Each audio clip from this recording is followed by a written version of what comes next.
What's up? We're here with buddy Sam Parr, founder of The Hustle and now at HubSpot. Yes. Are you technically a HubSpot employee after you got acquired? Yeah. Oh man, look at you, little employee. Okay, well I guess you're like a really high paid employee though, right? Yeah, I guess so. I think so. Yeah, I think it's my first job. Nice. Okay, so we have a whole like intro on the other video we did. This is round 2 with Sam Parr. So real quick. Wait, when did we do that one? We did that one a little bit while ago. Was that before we sold? Before acquisition. Yeah, you were on the TV show American Pickers. You did a bunch of different things. You did Southern Sam's, wieners as big as a baby's arm. Yeah. Food stand, a hot dog stand. Hot dog stand. Roommate matching app called Bunk was acquired by Apartment List. I think they're about to go public. Damn, do you get anything out of that? Yeah. Nice. And then you started HustleCon and The Hustle, which is a newsletter with around how many readers? We could say close to 2 million. 2 million. And then this year got acquired by The Hustle. February. Yeah. HubSpot got acquired. HubSpot. There we go. Yeah. And I was an investor. So thanks for the free money. Yeah. Thanks for doing all the work. And I just sit furnished back your and do house. nothing. You totally did. It furnished his house. It's going to be, we got the wallpaper guy coming and everything. Yeah. It did good. Cool. So if you want to talk, last time we talked extensively about newsletters and stuff. If you want to find out about how Sam started a newsletter, you can go on the other video and we'll link that above or something like that. How many people watched that? 5,000? I have no idea because we put it on different platforms. So yeah, good amount. Anyways, let's get started. So you recently sold a company. After you sold your company, what changed? Is life better? Is life different? It's way better. Life is way better. What do you think? I mean, I think it's better. Well, we are neighbors, so we live 4 doors down. So I bought my house and I furnished it, and the thing about selling a company is like, I imagine in most cases, like you probably are financially doing okay before you sell, right? Yeah. So that necessarily hasn't been the biggest change, which a lot of people think it is. Mm-hmm. But there's a weight off my shoulders, and that's a huge change. Yes, I'm incredibly happy. Yes. I feel like it feels nice to have a start, middle, and an end. Do people take you more seriously? Is there like a different, because now everyone knows that it was acquired by a public company. I think they know the price. I don't know. Do they? Yeah, I think so. I think they know, or I think people take me more. Do they? I don't know. I haven't really thought about that, actually. I mean, you sold a company to a public company. That sounds like pretty awesome. Yeah. It's definitely like a check mark on the scoreboard. Yeah. Oh, well, yeah, but it makes me more proud. I have more internal pride than I do external. Like, I don't really care too much about the external stuff, but yeah, I feel like that's the weight off my shoulders is I pulled something off that very, very few. I mean, how many companies are sold a year? 5,000? I don't know. I don't even know. Like single digit thousands, I would imagine. Maybe 10,000, but not that many. Yeah. It feels cool. What'd you do with the money? What was the first thing you did? I bought a fancy car. And that was the only major purchase. And then I bought a rowing machine, and that was $2,000. And I think that's the only thing I bought. Me, Sarah, my wife, and my mom and dad. Me and Sarah are going to fly economy, but we're going to fly my parents first class. And we're going to go to Europe. They've never really been outside the country too much. So that's going to be a thing. So a car and a trip. Nice. Nothing, right? I mean, nothing substantial. I could have bought the car already. Not right now. Well, I remember you told me, I had some friends that told me a similar thing. We were talking about it. And they said, don't do anything for 6 months. And I've not done anything major. I bought the car and that's it. Yeah. It was a $105,000 car, which is expensive, but we're not talking like Ferrari. Well, you did buy a station wagon, so you look like a Persian house mom right now. That's pretty funny. I do. All right, let's talk. Let's change gears. Twitter, like it feels like during the pandemic, Twitter got kind of awesome. I was always on Twitter, but I just like share links to articles and stuff. And then during the pandemic, I was like, well, I guess this is how you hang out now. Did you feel it also? Were you active on Twitter like before the pandemic a lot, or did it happen? I started doing it because my friend named Jason Lemkin, you know Jason? Mm-hmm. He's got SaaStr. Yep. He got popular on Quora, and then he got popular on Twitter. And I did a meetup with him, and he told me it was awesome. And so I started doing it before maybe 1 year before the pandemic, maybe 2 years before, I forget exactly. And I started going hard on it, and I got so much value from it. Our friend Jack, he probably makes $2 or $3 million a year selling his course, all from Twitter. Mm-hmm. And I started seeing like that, and I was like, oh, I'm going to try this Twitter thing. And I cracked the code, and I got fairly popular fairly quickly. And then I got super bored with it, and I think it's a circle jerk now. But you're on it all the time still. Yeah, I am. But I'm not doing the tactics that I did to get popular. Like, I could tell you the tactics to get popular on Twitter. And Please do. It's long threads. So you basically go to Wikipedia, you go to Reddit, and you find things. So, like, when content goes popular, there's, like, it all starts with emotion, right? What emotion are you going to have the person have? So, like, you don't want sadness, but you do want, like, a shock and awe, or you do want laughter. What are the other emotions? Like, you want, like, a handful of emotions that, since the beginning of human time, humans have related to, and it stuck with them. And so you just figure out what those emotions are, and then you do long form, so like 10 to 30 tweet threads, so like a thread, and you tell a story. And it's just like copywriting, where the goal of the first sentence is to get you to read the second one, to get you to read the third, to the fourth. And if you get someone down to like thread 10 or thread 20, the likelihood that they're going to hit share is incredibly high. Joe Sugarman, slippery slope. Yes. Yeah. It's just traditional copywriting technique. That's what I heard, because I think one of your, I don't know, employees, people who works on The Hustle, Trung, I talked to him for an hour. I was like, can you review my Twitter or something like that? Well, I don't want to go as far to say, but it might be true, but maybe it's not true. So I don't want to like overstate it, but I would say I taught a lot of people at my company how to do it. And many of them learned how to do it and are now way better than I am. They surpassed you. They surpassed me, which I'm cool with. That makes me proud. So Trung is better than me. You're richer, so that's cool. Yeah, Trung is better than me. Sean is like a god on Twitter, like 150,000. And like, again, I don't want to. Like, it could be like a lot of people discovered this at the same time, or it could be that they saw me doing it. I don't know, but a lot of people are now doing a lot of the stuff that I noticed worked, that I was testing. It definitely will continue to work. It still works. I just find it to be annoying at this point because I already figured it out. You know what I mean? Like, once you figure out how to do something, you're like, all right, I'm not excited. But Twitter, it was weird. Like, when I started posting a little bit on Twitter, I got more like in-person meetings and Zoom meetings, because it was during that pandemic time, than I ever had like being on Facebook, Instagram, all that kind of stuff. I become friends with people. Like Jack Butcher, I met him on Twitter. He's a good friend of mine. He's like I consider him like a family friend. Like, I met him on Twitter also. Yeah, met him on Twitter. I mean, you and I met on email. It's just like a different version. But yeah, I think it's actually better than email. Ryan Dice, I've become friends with, close with. I met him on Twitter. Who else? I mean, I met most people on Twitter. I've hired, Steph Smith, who works for me. Yep. Twitter. Yeah, it's the best. Yeah, damn. It's like basically a mini blog. I never thought like just a tiny little blog would be that powerful. Yeah, cool. But the best part about Twitter is that, like, I get people who DM me, and this sounds like a little disrespectful, but it's true, is like you can tell who's like legit and who's not by like what's in their bio, how many followers they have, if they have the blue check mark. I mean, it's superficial, but when you get like a lot of messages, it's so fast and easy to filter who's like a heavy hitter versus who isn't. Yeah. I love doing that. And I love it when I see someone who's really awesome join and they have like 900 followers. You're like kind of one of the first. And yeah. A month later, they have like 18,000. You're like, oh, they are a big deal. Listen to this. On July 18th or something like that, I'm going up to New York, and I'm doing a race car class, like a racing class. And I did it because I tweeted out, I want to do a racing class. What are the best ones? And I got so many people DMing me, 100 people DMing me. And there's this professional NASCAR driver named Parker. I don't even know his last name, Parker K. I forget. Him or a group just bought a huge famous racetrack in New York. And he goes, I'm a NASCAR driver. And he's got like hundreds of thousands of followers. I'll host you. I love your work. And it's sick. So now I'm like going to go race cars and have this adventure all because of Twitter. The best about, like, with your size, I don't know how many followers you have. I don't fucking know. Maybe 80,000. Something like that, yeah. I heard the magic number from Pep Laja, one of our friends. He said 40,000. He's like, something happened. People keep sending me free shit. You get a lot of free shit. I get a crazy amount of free stuff. You get a lot of candy. Well, because I tweet that like I like candy. So like M&M's sent me like M&M's with my face on it. Coca-Cola, I tweeted that I love Diet Coke. They sent me these beta flavors, like the test flavors that they're trying out. Cody sent me literally 50 Butterfingers. A few weeks ago, someone sent me literally 300 Twinkies.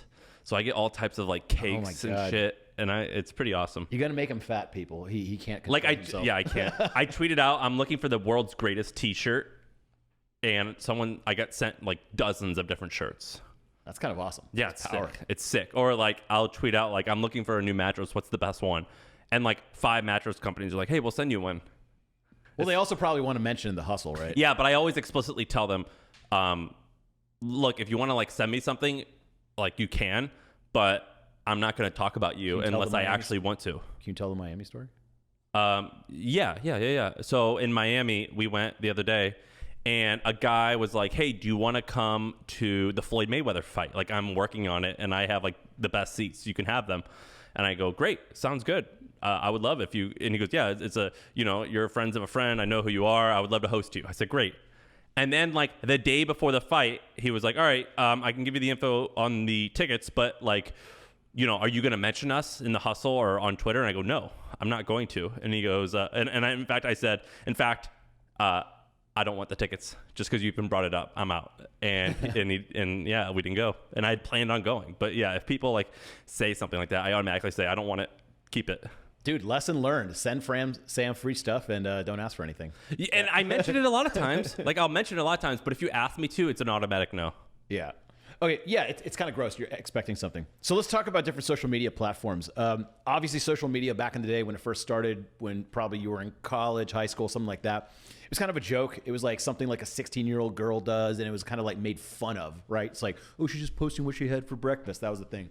Now it seems like it's just like a woven part of our life, just like the internet. You don't log on. It's just there. It's always there. And so give me your thoughts on the different social media platforms, pros and cons. I'm going to list one out. You say some of the pros and cons. Facebook. Okay. For years, I've made a joke that I don't buy any individual stocks except for Facebook. I think it's a great company. I've spent tens of millions of dollars on their ad platform.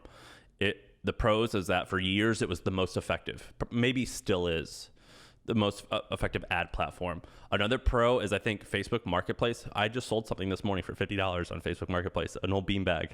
I think Facebook Marketplace is amazing. I think that's way better than Craigslist. It's the only company that's ever beat Craigslist at something. None of the other companies really have ever like beat it. So Facebook Marketplace is amazing, and Facebook Groups I think is the world's best forum software.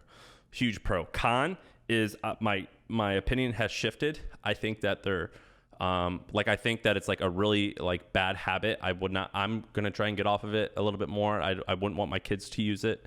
I think that they innovate quite slowly other than buying interesting stuff. And I think that in 10 years, I don't think that Facebook as it is now will really be that cool or popular, but I do think Oculus I think it'll be a VR company instead. Very true. I think we're going to live in that at some point. Yeah, but I don't think that like if I was starting my business today, I would be very hesitant to become a customer of Facebook because I don't think that it's going to be much of a thing in 5 or 10 years. As it is now, the company will exist, I believe. All right. What about LinkedIn? Pros and cons of it?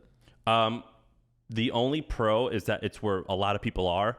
And the cons are just about everything. I think it sucks to use. So I've got like 5 or 6 or maybe even more, 10 or something like that. Many thousands of like requests. I can't just like click select all. Yeah. So I don't actually accept any of them. They're the way that they have their login where they make you go through horrible CAPTCHA stuff to log in. I mean, I just think it succeeds in spite of itself. And I imagine it will be replaced in a relatively short amount of time, a decade or so. I think it's horrible. Huh. But do you hire on it? No. Twitter. I hire more on Twitter than LinkedIn. Interesting. Okay, so that brings me to But I'm in the media world, right? Yeah. So like I need to see what people like can talk about, and I need to see the written word. If I'm hiring a dev, a lot of devs don't even have LinkedIn. I don't care about that at all. If I'm hiring an operations person or something that is not writing or is not development, but is like a $100,000 plus professional white collar job, then yeah, I do use it. But like, I don't. I use it very little to the point of like I would have to go and remember my password. Well, so for my usage of LinkedIn is nothing because it just annoys me with all the messages. It's like the automated like happy work anniversary. Yeah, I don't like why do I have 400 of these in my inbox? And then the other thing I've noticed though is interesting. Like inside of our course, we rewrite all these people's cold emails and stuff. People use LinkedIn a lot for that. And our salespeople did. It works. And it works. Yes. It works. So and you can't deny there's that also a feature where you could pay money to get into someone's inbox. Mm-hmm. And I think that's effective.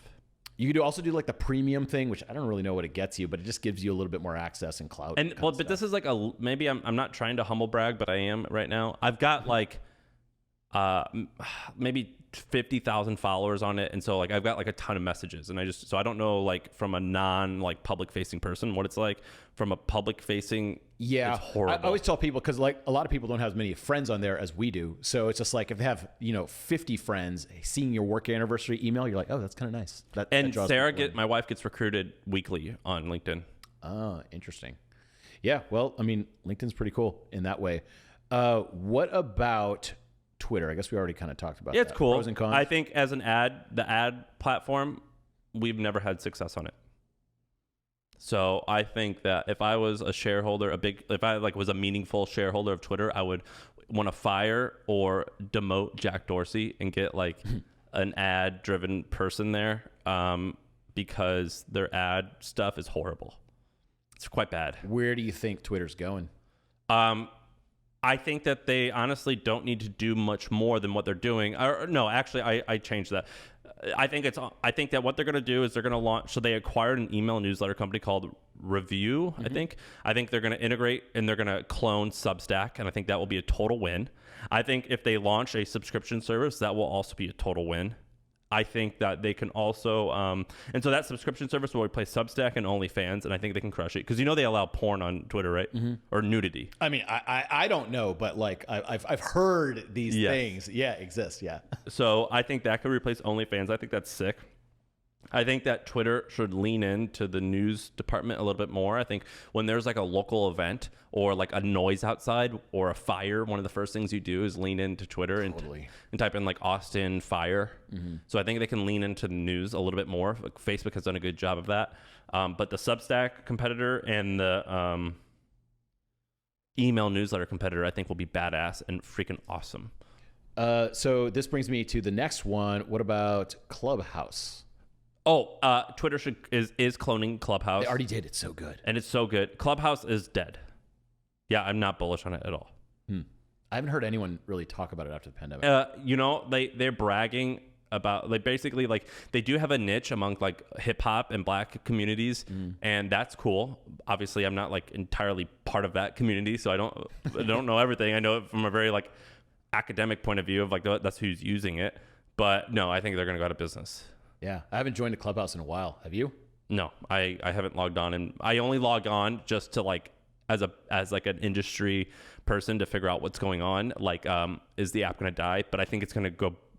I think it'll die. Was bullish on them because I thought they could have been the greatest podcast generation studio on the entire planet, and they still haven't done it. I don't think it will work, unfortunately. I would like it to, but it won't. Like if they just took like, so there are cool live calls that happen, Balaji will get on with Naval or something like that. If they just spliced all the good parts and made it a podcast that you could listen to later, that'd be amazing. But they haven't done it. It's just people just rip it off of YouTube and do that themselves and get the views over there. Yeah, I don't think it's going to work out well. YouTube, I think, is just the greatest thing on earth. Well, let's talk about YouTube. That was the next one. YouTube, I think it's the pros greatest. And cons. Cons, it's still, I think, undervalued and underused. I think mostly young people use it. YouTube TV, I think, is the greatest thing ever. YouTube on Apple TV, I still think it's way underused, but I think it's the greatest thing ever. I use it every day. I use it every day as well. I don't use TV other than YouTube TV and normal YouTube. Once they get streaming sports, which they already do a little bit. YouTube TV has that, I think. Yeah, but not all. It's still like a little localized, but they do. I think it's going to be. I think it'll be as big as like the normal Google. I think it's great. The ad platform is pretty sick. It's hard to make video ads, but the ROI there is very, very, very good. We spent a lot of money there for trends. Yeah, I mean, honestly, we bought houses roughly around the same time. It's just like if I want to like replace an electrical outlet, then I want to do it myself. YouTube. Yeah, I've learned everything on it. I think it's sick. I'm incredibly bullish on Google just for owning YouTube. I think Austin Allred from Landville School recently tweeted something. He talked about like I saw private that. School. That sounded like it's probably a bit of an exaggeration, but it is a good encapsulation. And it says basically he went to a private school and he said, who are your biggest competitors? And he was thinking they're going to say like MIT or Harvard. Yeah, and it was like YouTube and Instagram. Yeah, maybe. I mean, that sounds very whatever. convenient. You're a big shit talker on Twitter too, so no, I like Austin. I mean, I'm just saying that sounds like a incredibly conveniently good story, but I do agree with it, regardless if it's true or not. But it is. Like, I mean, I think about like what I learned in class in school, and it's just like you have this teacher that's repeated the same thing 7 times that day versus a guy who spent 2 weeks doing experiments and editing as a professional film crew. Which one's going to be better? It's going to be YouTube every time. And in terms of owned audiences, I definitely think email's still number 1, but I think YouTube's number 2. I agree. Also, when we look at the stats for a YouTube channel, which has roughly 60,000 members, whatever, like when you look at the on-page time, it's like hours. It's like it's not even a close thing compared to any other social platform. Yeah. Yeah. I mean, Twitter's great, Facebook's great, but then YouTube is ultra great. Yeah, I agree. It's also the hardest one to grow. Have you noticed that? I think podcasts are harder to grow than YouTube. You think so? Yeah. And I think email is almost easier than all of them. Well, let's go into that. Actually, I have a whole separate thing on podcasts. We'll talk about that in a second. Let's go over 2 more. Instagram. Pros, cons? I don't like the culture of Instagram. I think Instagram's like the Miami of the world. Like, it's like for bathroom sex and credit card debt. I don't like Instagram. I think it has a bad culture. TikTok's culture is amazing. Like, have you ever hung out with like an 18 or a 20-year-old or like a 14 or 16-year-old? Yeah. Like, they're so nice and friendly and warm, and they don't make fun of each other. I always, like, it's not a joke, but it's like when we were kids, like you would make fun of someone when we were like younger, like, dude, don't be gay. And like, I remember I talked to like a 12-year-old, like Sarah's cousin, and I was like, by the way, like, do kids, because I saw like a lot of the popular TikTokers are like androgynous, you don't know if they're boy or girl or whatever. And I'm like, by the way, these guys are popular and everyone's really nice in the comments. Do you guys ever make fun of anyone for being gay? And they go like, why would we ever make fun of someone for being gay? It'd be like, would we? That's an old joke from our generation. It's like, that's going to die. Would we make fun of someone for being tall? And I was like, yeah, I was like, I'm just wondering how you guys interact. And I think that's happening in TikTok, of like this like incredibly warm, very little bullying compared to before. And I think Instagram has a lot of that. So I think TikTok's sick, although I'm nervous to use it because it's a Chinese company. Yeah. I have it on my phone. It's too addicting. Like you waste a lot of time on it. It's amazing. All right, let's talk about living in different places. You have like lived in all the popular places now. So San Francisco, you live in Austin right now. You're going to New York. I've lived in New York too, though. You've been to Miami. I know you don't have. I've spent time there. I've got family there.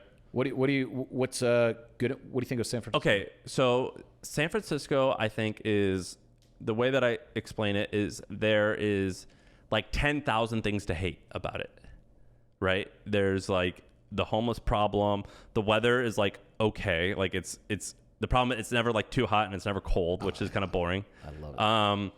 Like if I don't consider myself to be liberal, but it's like not that great. And I don't think you could hear that in this mic. So there's a lot of bad stuff about it, but there's 2 amazing things, which is like high caliber people, and the geography is like the best of any city in the country, I think. So I think it's amazing, and I hope that it like crumbles and rebuild itself, and I would love to go back. I moved to Austin from San Francisco. The pros, I think, are everyone is so friendly here. It's significantly more fun and easier to live in than San Francisco or New York. Even though people complain that the prices are going up, compared to those cities, it's still way more affordable. And there is some diversity of political stuff. The problem is for me is that it's incredibly white. It's like still like pretty homogenous in terms of ethnicity and race, which is only one type of diversity, but that is lacking. And as someone who has a black wife, it kind of makes her uncomfortable. And I miss the hustle and bustle of a major city. So overall, I think it's good, but I still miss it. I still miss like a New York. I feel like you go to San Francisco and New York to get rich, and then you move here to live good. The living here is way easier. Yeah. Like it's just like you're happier, but it's kind of like running a marathon where like I trained for it, or like any sporting event, you train for it and it like kind of stinks, but you're happy to be doing it. And then you're right in the middle of the race and you're like, this fucking sucks. I'm never doing this again. I'm out of here. You finish it and you're like, never again. And then like 3 weeks later, you're like, I need to feel that pain again. And that's how I feel about living in New York is I currently don't have that pain. I have a very easy, comfortable, cushy life here, but I miss the grind. And so I'll be happy to move. I'm moving there Wednesday, a week from tomorrow, for 3 months. Yeah. So I've been one of those unemployed fools forever. And so I've always like never had to be in a specific place. And I always thought, and way back in the day, I would leave for just the summers and go places. And I always thought that the best place to live is 2 places. And the reason is when you stay in any place, you just get used to it, right? You start, everything's the same. You stop appreciating it. Like I used to live like on 6th Street. And after a while, you're just like, it's so crazy when people first come there. But after a while, you're just like, oh, this is just my backyard. Like you just think it's normal. That's every place you go. But I think I think it's good to have different perspectives. So when I'm in New York, I'm like around a bunch of finance-oriented people, and everyone's like doing this and that. And then I'm in Austin, and I'm still around entrepreneurial types of folks, but they're doing different stuff. And I think it's good to have different perspectives. And so I really enjoy that. That's why I think 2 places living is that's far what we're better doing. than 1. Yeah. So we bought this place. I can say the numbers. So we bought. How much did I paid $960,000 for my house. My monthly payment is the mortgage, rent, mortgage, insurance, utilities, and what else do you have on your payment? Whatever, like the fixed costs, mostly fixed costs. I think it's $4,800 a month. Mm-hmm. And then how much did I think I spent $60,000 to furnish it. Mm-hmm. And then I'm now renting it out for around $8,500 a month when I'm gone. So I'm making a profit, and I'm going to use that profit to put towards my New York rent.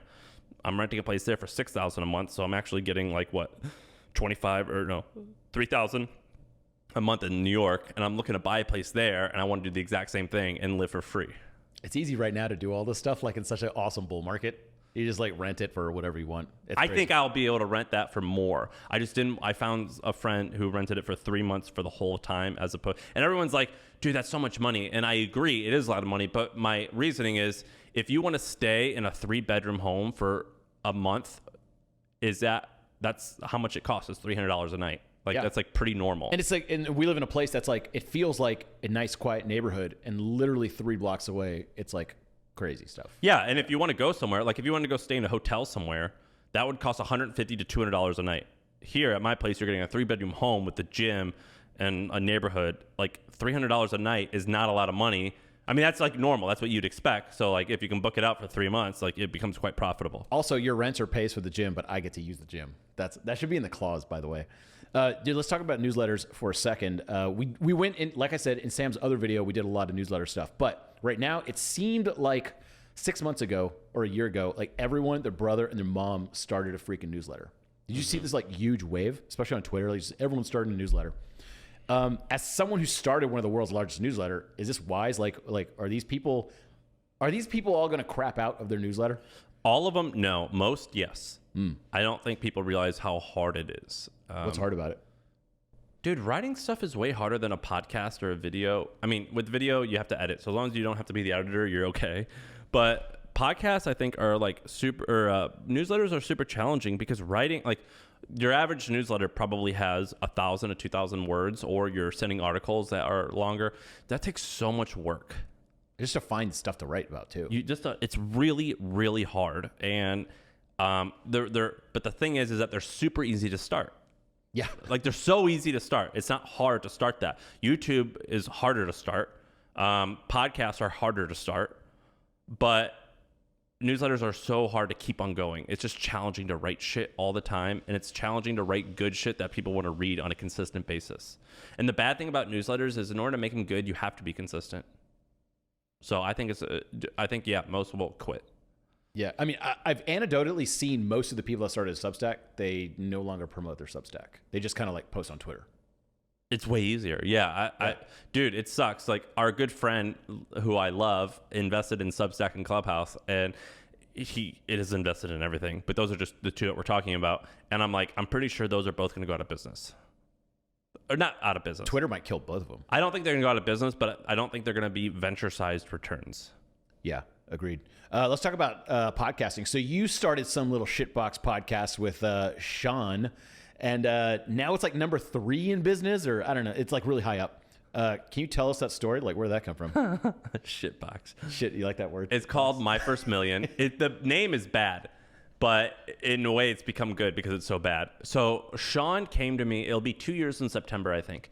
He came to me and he goes, I want to launch a podcast for The Hustle. And I've known Sean has been a close friend of mine since 2014, maybe. I've been close with him for a while. Monkey Inferno days. Yeah, for a long time. We've been buddies. And he came, he goes, I got this idea for a podcast. Here's episode 1. He already had a pilot. And I listened to it and I go, we're in. And we negotiated the deal and we started promoting it. And it was just him interviewing people on how they got their first million users, their first million revenue, profit, whatever. Was it like a How I Built This knockoff? Yeah. And it was great. And he was good at it. And then he was like, dude, finding guests are hard. This one guest just canceled. Do you want to just come to the studio and let's just brainstorm? Because we did that all the time. We would do this thing called Junto or something where we would meet every 2 weeks and we would talk about different ideas that we're seeing, and we would have an expert come in and we would deconstruct shit, and it was awesome. People loved it. And he goes, just come and just do that with me. And we did do it, and we've been consistent to the point where now we've been putting out like 4 a week for like 2 years.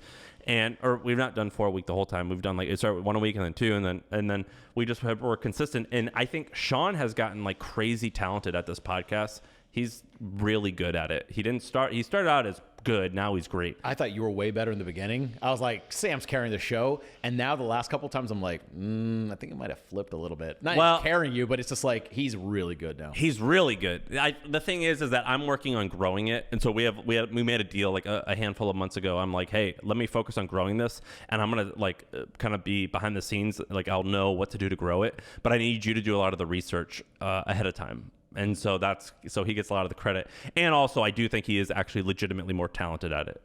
I mean, he's good. He's good. Yeah, because I've known him for a while too, through you. And like, he wasn't that good before. He definitely grew at it. It's kind of cool to see. The thing about Sean is he loves it. So like he wants to be a teacher. So if you ask him what his life goal is, he's like, I want to teach 1 billion people. Like he loves it. I don't love it. To me, it's just a means to an end. Did y'all have a plan back then to do anything or grow? Was there a number, or was it just like fun and it was kind of like, let's fuck around? Yeah, we both wanted to be number 1. From the beginning? Yeah. Oh, interesting. Yeah, like I was like, I didn't know how that was going to happen, and we're still not number 1. Like, but you know, we're becoming one of the most popular, and in order to be number 1, like if we got like once we cross about 1 million downloads a month, we'll be bordering on like one of the more listened to podcasts. How does a podcast make money? Does it? Before it was ads. Now none of our shit makes money. I mean, Trends makes money. So The Hustle owns the podcast, and it made someone like Microsoft would buy an ad on the email, and some of the ads would go on to the podcast, and Sean would get a cut of that money. Now that HubSpot's the only owner, they are our only advertiser, and we run HubSpot ads. So I guess technically it doesn't make money. But as a subsidiary, it makes money because in a way, HubSpot is buying ads on the podcast, but they own it. So they basically fund the whole thing now. They fund the whole thing, but Trends makes money. So Trends funds our whole operation. I mean, Trends will make, like hypothetically, I don't know what I could say since we're like a public company, but like there's probably a world where Trends makes $20 to $30 million a year in a very short amount of time. That's pretty awesome. And subscription revenue. Yeah. What would you suggest for growing a podcast? What have you noticed? It's so hard. I think there's really only 2 or 3 ways that you can do it. The number 1 way is by being a guest on other people's podcasts. The number 2 way is by buying ads on other people's podcasts. Being a guest, you're basically it's a free ad and more in depth. If you can't do that, then you got to buy ads on that podcast. So we're buying ads. So have you heard of We Study Billionaires? No. It's like a really popular business podcast. We're buying ads on that, and it works. And then the third one is just using our daily email. But really, those 2 are the only 2 growth methods I've ever seen work. It's funny. Well, and the third, there's a 4th one, which is like be Joe Rogan or like be Call Her Daddy and just be like exceptional and outlandish and like different. But that's like really, that's not really good advice. Yeah. Well, we have a buddy, Noah Kagan, and he has a podcast first, and then he started a YouTube channel. And it seemed a lot easier to grow the podcast, but what he said was interesting. He's like, it's good for someone with an audience already. It's hard to build a podcast audience. Dude, it's so hard. YouTube naturally kind of spreads your message, whereas a podcast, it's like only your audience listens and no one really finds it. Yeah, and like technically, like a lot of YouTubers are podcasters. So like Logan Paul has the Logan Paul podcast on YouTube. But having that daily cadence where you're in someone's ear for 45 minutes is pretty nutty. Like I get recognized on the street by my voice. So like it happens on a weekly basis. Someone will say, are you Sam? I go, yeah, what's going on? And he goes, man, I have you in my voice for 4 hours a week. And they'll say like, and they'll make a comment like, yeah, because, you know, Sam, you don't like X, Y, and Z. And I'm like, I don't. And he's like, yeah, you said it in this time. And I talk so much, I don't remember that. But it's crazy that these people like get to know you like through that podcast. Are they surprised how ugly you are? I think they're like, I didn't realize that you were going to be this tall or this big. I thought you were pretty big. But they say, I thought that you were just going to be like a little dork. You do look like a French boy on HGH. Well, I am that testosterone. But they tell me, they go, I always switched you and Sean because you have like a high pitched nerd voice, but you look like a bro. And he's got a low pitched bro voice, but he looks like a nerd. And I'm like, oh, thanks. Sean's big too. They're like the same size. But he's not athletic looking. He's getting there. He's getting better. He is, and he is tall too. He's 6'2" as well, and he's thick. Yeah, he's pretty big. Would y'all say, like, by volume, y'all are probably the largest podcast out there? That was a good one, right? All right. Yeah, by weight, y'all definitely are definitely the highest. Let's talk about some rich people shit. So you've met a lot of rich people, talked to them, blah, blah, blah, interacted. Give me some insights. What's some rich people stuff that normies don't know about? Okay, there's a bunch of stuff. So I've had this event called HustleCon. So I've it's been crazy. Like I always tell these people to come an hour early. I don't tell them it's an hour early, but it is. And so I can just hang out with them backstage. So I get to it's like my hack to get to know these people. So I've had like the founders of WeWork, Casper, just like 300 different startups that are probably, many of them are huge. And I got to know them and it was pretty shocking. So like a few shocking things, like, a lot of people were, in one regard, quite normal. Like they still had like doubts. Like I remember one guy, I think it was Sam Yagan, the guy who started OkCupid and was the CEO of Match.com. I told him I'd pay for his flight, and the flight that he booked was like $300 from Chicago round trip. So I guess he flew economy, and he like made sure to follow up to make sure that flight got reimbursed. So like in some regard, like that's like pretty normal. In another regard, like I noticed that like all of them have this attitude of why not me? Why can't I do this? Do you know what I mean?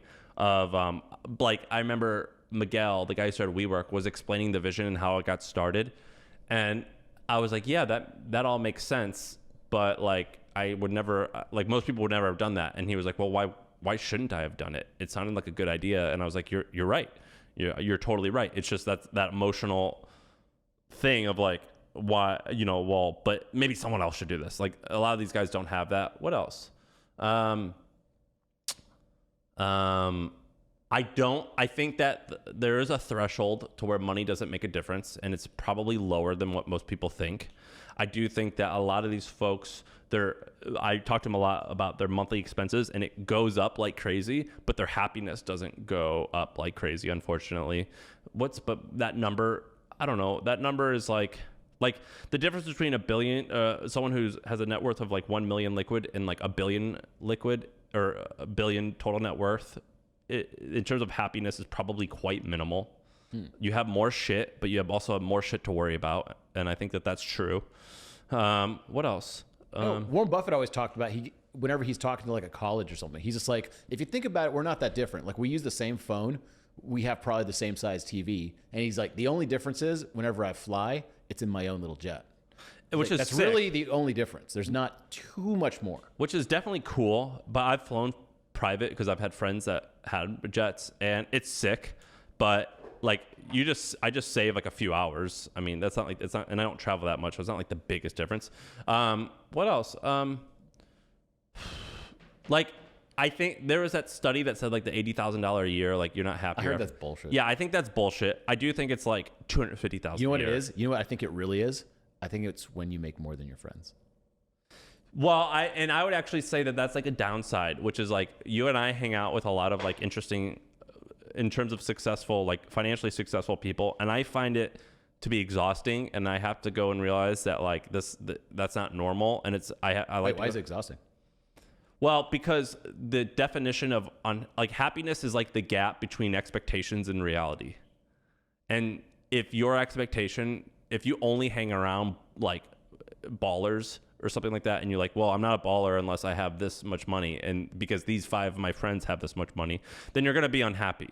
But then you go hang out with people who don't have that, and you're like, well, I'm killing it. Like like, why do I need anything else?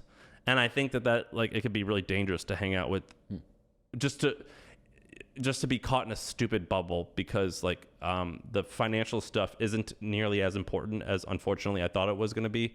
But that said, there's like this stupid thing is like that's silly advice to give because you can't experience it unless you've actually done it. Yeah. Well, like it sounds so trite, right? Like someone who's like maybe wealthy explaining how it doesn't matter. So it is kind of bullshit to be in that perspective. True. I've also seen, we've also seen like a lot of people go from not wealthy to very wealthy. And I will say, I don't think there's a difference in happiness level. I think that people are just kind of like, for the most part, they're just kind of like what they are. And they're just like that level, but richer. When you first met me, I had $18,000 in my bank account and my rent each month was $400. And I lived in a shithole house that was filthy and disgusting, right? And you were pretty happy. I was pretty happy. Yeah. Yeah, I was almost the same. Maybe, I think it's like probably a false belief, but there's definitely a chance I was happier. Because I was like, but I was also like 22 and like just like being a wild man. Yeah, you were in San Francisco. You had a little office here. You were running itch juice out of your apartment. It was exciting times. You had fun people that you were interacting with. Yeah, it was great. I think you're about as happy. Yeah. I think I'm the same. Yeah. Almost the same. And everyone I know, even some of our neurotic Jewish friends that, Noah Kagan, it's like, he's the same. I don't think it's any different. I don't think it's any different. Probably not. And I think that you're just going to be that way for the rest of your life. I don't know if it changes. I was just telling David Shapiro this the other day. I was like, I was stressing out.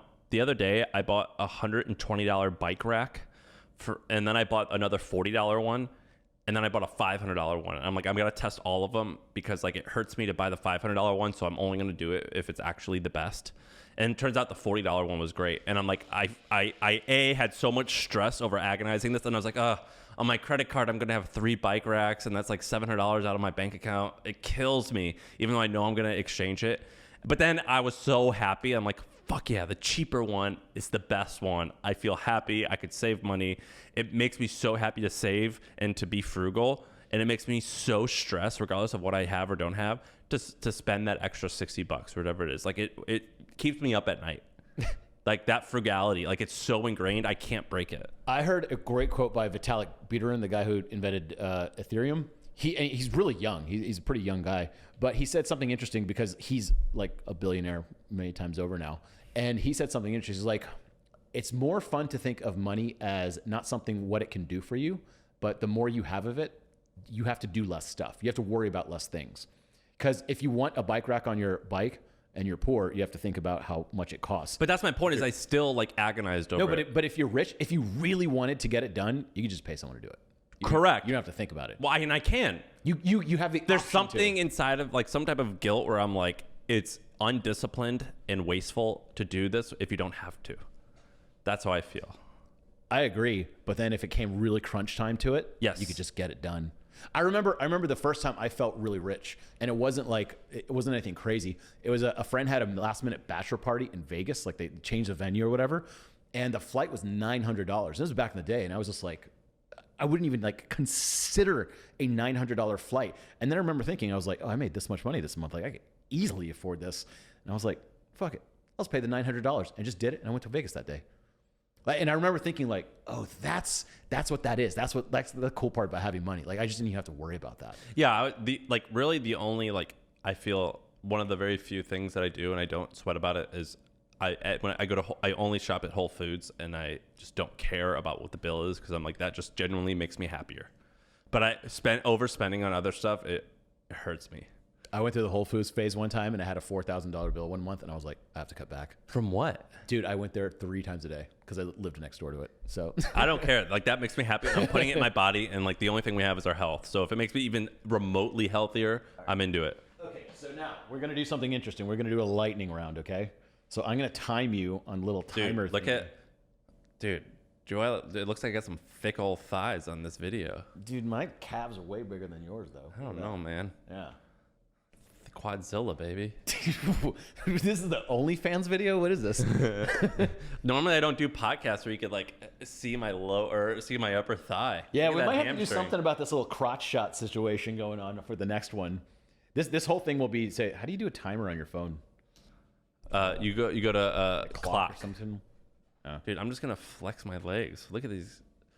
This is just dedication of squats. I never get to see that view of myself. Yeah, dude, you look like Macho Man Randy Average. I have some other jokes here too. Yeah. Someone called me the vanilla gorilla. Vanilla. Sam, you're such a dork. Your wife just asked if your relationship could go remote. Did you make that up? I think I saw it somewhere. Okay, so let's do a lightning round. Ready? Set. Okay. So you're 21 again. You want to start a side business. What do you do? And you only have 1 minute to answer. I would either start a blog on a topic that I care about, and I would read books and become an expert on a topic, but I wouldn't actually become an expert. I would just be like 2 weeks ahead. So I would read something and then write about it and then publish it. So it's like I'm just like studying 2 weeks ahead of my audience, and I would then eventually launch a course on it, or I would just try to dominate like a local city in terms of I would look at either landscaping, irrigation services, or trash hauling, because typically they're really bad at optimizing Yelp, and I would become #1 at Yelp and just become like a blue collar guy where I would try to make $1 million a year doing it. Wow, that was a pretty good answer. That was actually a pretty good answer. Let's see. Explain your favorite email The Hustle ever ran, or something cool The Hustle ever did. One time, and it was kind of not. It wasn't funny. It was funny at the time, but a lot of people got angry. The day after Trump won, instead of like talking about Trump winning, we just wrote the email as if it was like a normal email, but we did it in like Trump vernacular. Oh, so as if he was like talking about it, and I thought that was funny, but a lot of people did not like that. All right. Okay, so in 2 sentences, how do you grow a really big Twitter following? Long threads. Is that it? 2 sentences. Long threads that summarize stuff that you've discovered on Reddit. Mm-hmm. And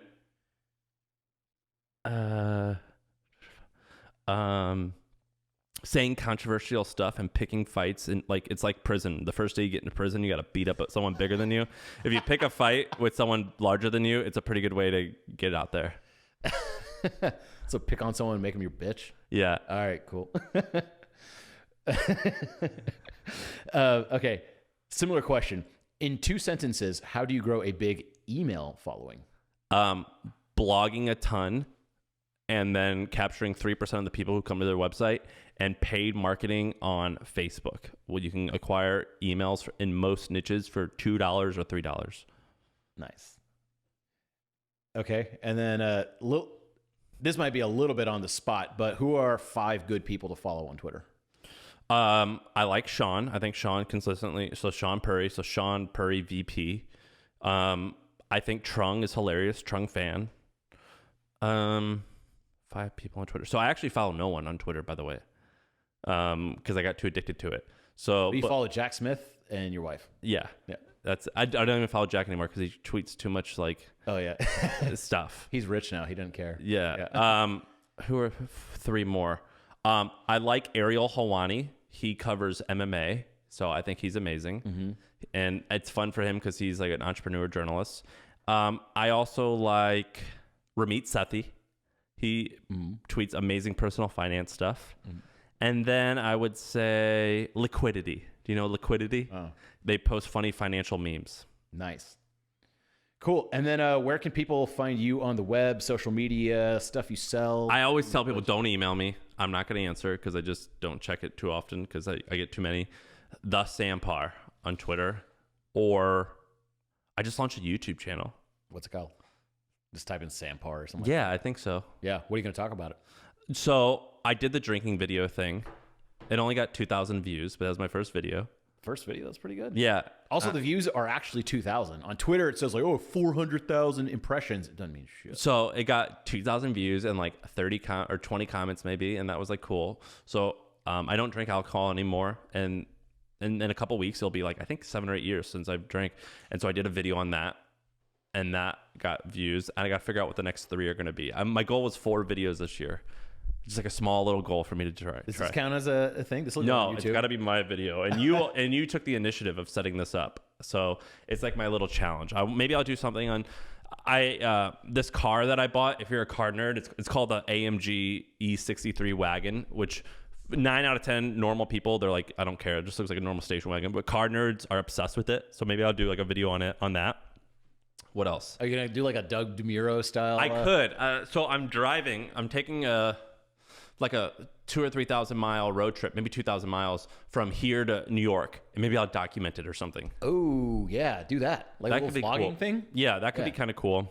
Have you ever considered like YouTube Shorts or little like Instagram stuff or like Yeah, short videos? I'll do that. I think that could be fun. What else? I don't know, man. I'm in the process. So like a few months ago, I got like pretty like big and strong, and I was like strong, and now I'm trying to like lose weight. Maybe I could like document that. I'm like, all right, I did the muscular thing. I can lose weight now. Maybe I'll document that. When did you have big muscles? I don't see shit. Well, I'm getting smaller, but I could take hey, right what did I do? I benched 315, squatted 400, and deadlift 500. That's pretty good. You were doing videos about Ramon, our friend, beating you up. That was pretty fun. Yeah, dude, I'm still hurting from that. So I'm learning how to box, and we posted videos of me getting beat up. It sucked. Yeah, I got to figure out what to do. Cool. Well, go check it out. I guess Google Sam Parr. Yeah, I only have one video up there. Does it show up if I Google Sam Parr or like YouTube it? Yeah, definitely. Nice. Subscribe. I think YouTube subscribers are very loyal and good and real. How many videos are you doing a week? I haven't done any. So I was looking at socialblade.com. You could see people's stats. So I was spying on people, judging them, stuff like that. And I looked at mine. I was like, dude, what's this big dip? Well, I didn't post anything for like 5 months or something like that. And I was like, oh, that's what the dip is. But here's the crazy part. Guess how much traffic I lost by not posting for a long time? None. Really? On YouTube.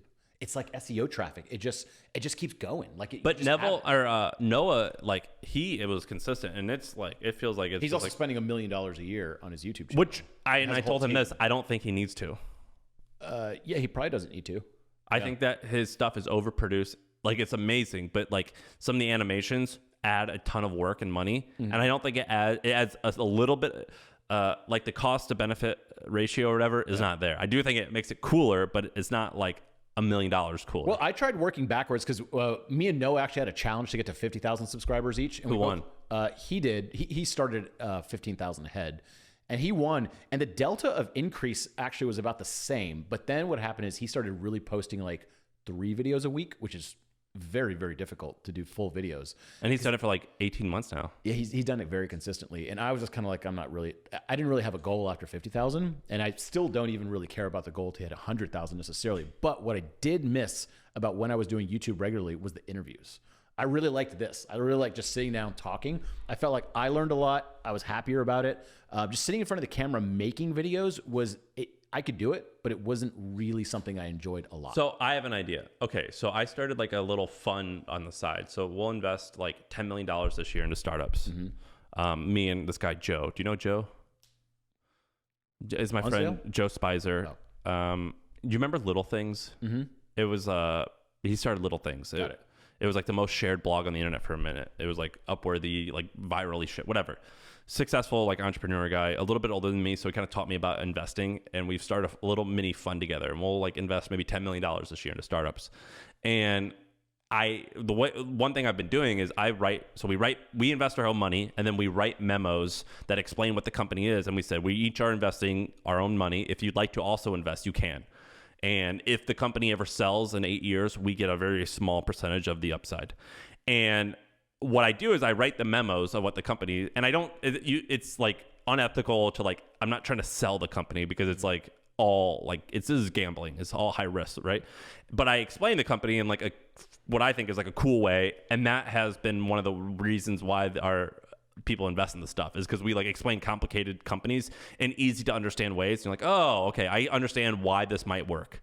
And what I think could be cool is I should start a YouTube channel and get big in a little bit way. Like I should be willing to invest the money, kind of like what Noah has done. And then I could just like explain what those companies are like, and I can monetize it via investing in interesting startups. I think it's a great idea. Also, one thing I've noticed about YouTube videos is I haven't used a teleprompter before, but I would just kind of like read off my computer, kind of like a teleprompter. If you write something down, like an email or a post, it's really easy to look in the camera, read it at the same time, and make a great video out of it. The problem is the editing. I hate doing that stuff. Someone else can help you out with that. Yeah, but you have to invest. I guess what I'm saying is I'm down to, but that would be investing my own money into doing this. You already have someone that edits your videos. Well, but there's a difference. So that they work at the hustle. So I can't share. You got a separation of church and state. Like there's got to be the same Parr shit, and then it seems like a very solvable problem. There's even like services out it there. Is solvable. I'm saying, but I'm gonna have to invest my own money, and I want to see. I want to know like what's like the goal of this. Why would I do this? I don't care about being famous like that. I would want to do it to. You know what I think you actually be really good at? We've been experimenting with YouTube Shorts, which is like about a minute long if you upload it in 15 seconds if you just take it from your phone. Basically a copy of TikTok, basically a copy of Reels, that kind of stuff. I think you'd actually be really good at some of those. Yeah, like a short clip of you just talking. I don't think there'd be any editing. It's like you holding up a phone, being like, "Hey guys, I think this, blah blah blah blah blah, company," and like that. Like it seems to match your style, and I also think you'd be really good at it. Dude, check this out. So there's this company called Stan that I invested in, and what it does. Stan, like a crazy fan. Oh, Stan. I don't even know what their URL is. It could be like getstan.com or I don't even remember, but. What it is do you know what Linktree is? Mm-hmm. So like you go to like NevMed's Twitter, it says like, here's my Linktree. You click it and it could be like, go to copywritingcourse.com, check out my Instagram. It's like a variety of stuff. So it's kind of like that. But then it could be like, book me for a consult for like $500 an hour. Here's my calendar. Pay me money to answer a question. So it's like Linktree, but like you can monetize it, whatever. The point is not the company, but when I was looking at, I'm like, why did I decide to invest? Why do I want to invest in this? And I saw a stat. A lot of Gen Zers, something like 30 or 40% of Gen Zers, they want a career that involves YouTube. That's the most, becoming a professional YouTuber is the most desired career for 18-year-olds. It's like 40%. It was like 30% wanted to become a YouTuber and like 10 was like Twitch people or something like that. It all involved like YouTube. It was pretty amazing. And so I invested in this company because of that reason. But the reason I'm bringing it up is I'm almost positive YouTube, we think that it's like mainstream and popular now. I think it's not even close to what it's going to be. Probably. Yeah, I imagine. And it's huge, right? It's the second biggest search engine in the world. It's already massive. I think it's going to be more massive. Ironically, a lot of the people that I know that are famous on YouTube, they work a lot. Like, I don't actually think it's as enjoyable as people think. People think that they're just like, well, I think it's like everything else. It's a job. Yeah, it is a full-time job to be a YouTuber. Yeah, but I mean, like, it's probably more fun than being something else that is like, but it's like a fun, but yeah, but it's work. I mean, podcasts are work. People are like, do you enjoy doing your podcast? I'm like, yeah, I enjoy it, but it's work. Or when we did that meetup in Austin and Miami, it was like, was that fun for me? No, that wasn't fun. It's fucking work. Yeah, you're weird though. Yeah. But it's hard work. Like you're on. It's a job. Yeah. It's like, does an artist love like doing a concert? I think they like their work, but it's work regardless, which means regardless if they feel happy or not, they have to do it. But you know what's funny? A few years ago, the definition of YouTuber, meant you're like a travel blogger or something like that. Now what I've started to see, I follow like these pilots and stuff, like commercial pilots or private pilots, and they just talk about like private piloting or commercial piloting. I follow a bunch of people in random odd jobs. Air stewardess is one. People who work on yachts, like chefs and yachts, and they just record themselves like what they do all day. And I don't know why I watch this stuff. It's just really interesting. And those people are like, they make more money from their YouTube side gig than their actual job sometimes, which is kind of awesome. Yeah, I think it's sick. I think it's a great way to like parlay your current job into something else. I think there's a little bit of hell in there though, of like being like, does Noah get stopped in the street ever? Sometimes. Yeah. One time we went to a comedy show and on the way out, we saw one of the comedians. And he was just like, "Hey man, you were the funniest one." And the guy was like, "Noah Kagan? Oh damn!" And like we're just. What was the comedian's name? I forgot. He was just like some local Austin guy. Yeah, I mean, like it. I think that even a small amount of that, it's nerve wracking. Right, you recognize a little bit. What? I think at a certain point, I think like being niche famous is cool. Like if you're a heart surgeon and you go to a heart surgery conference, they're like, "Damn, that's Sam Parr, the best heart surgeon." But then you walk on the street, no one knows who you are. Right. You don't want to be A-list. I think that would be very dangerous feeling. Yeah, it just sucks when you could say shit and gets you in trouble. Yeah. All right, Sam Parr, thanks so much. You can find him at search Sam Parr, Twitter, YouTube, all that kind of stuff. Me, Neville Medora at NevMed, copywritingcourse.com. What do you think about copywriting? Is it awesome?